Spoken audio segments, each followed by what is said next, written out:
di Bappenas, apa saja yang menjadi penghambat pertumbuhan ekonomi di masing-masing daerah dari seluruh Sulawesi dan NTB.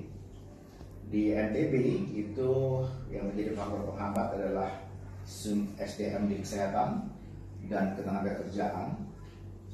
Kemudian faktor penghambat yang lain ada daya saing ekonomi, fiskal dan inflasi. Di Sulawesi Utara itu adalah daya saing ekonomi dan fiskal dan inflasi. Sulawesi Barat itu kualitas pendidikan, tenaga kerjaan, infrastruktur, tapi juga termasuk masalah regulasi, daya saing ekonomi dan kesehatan. Jadi Sulawesi Barat ini berat sekali, banyak faktor penghambat di sana. Demikian juga Gorontalo, kualitas pendidikan dan regulasi, plus satu daya saing ekonomi. Sulawesi nanti saya minta Bu Winnie bisa menjelaskan mengenai daya saing ekonomi, fiskal dan inflasi.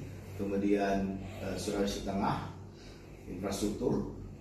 Kemudian Sulawesi Tenggara itu regulasi dan institusi, tapi termasuk juga infrastruktur dan daya saing ekonomi.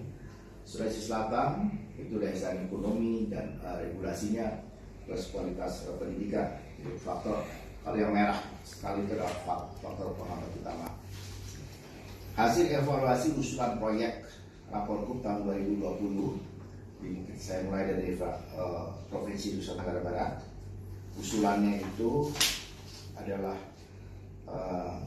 jalan akses Mandalika, bypass Bil Mandalika, pembangunan jembatan Samota, kedua-duanya diterima, sudah dalam penyelesaian konstruksi, penyiapan readiness kriteria, dan hal ini untuk masuk di dalam APBN 2021, ya. Kemudian hasil pembahasannya di Raporkum untuk sasaran pertumbuhan ekonomi 4,1, dan dilihat SDM ketenaga kerjaan dan SDM kesehatan menjadi penghambat pertumbuhan. Terus faktor utama untuk mendorong perekonomiannya itu adalah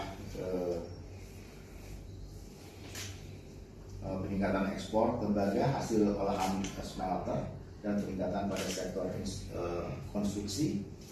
Kemudian isu strategisnya infrastruktur, baik di pariwisata, infrastruktur dasar dan infrastruktur pendukung industri. Dan prioritas yang diusulkan adalah jalan akses Mandalika, Waduk Krekeh, dan program pembangunan smelter. Kemudian untuk Sulawesi Utara, ini yang diusulkan adalah jalan tol Manado Amurang, kemudian pembangunan jembatan Bitung Lembeh, sumber dananya adalah KPBU, dan sekarang sudah ada penyelesaian jalan tol Manado Bitung.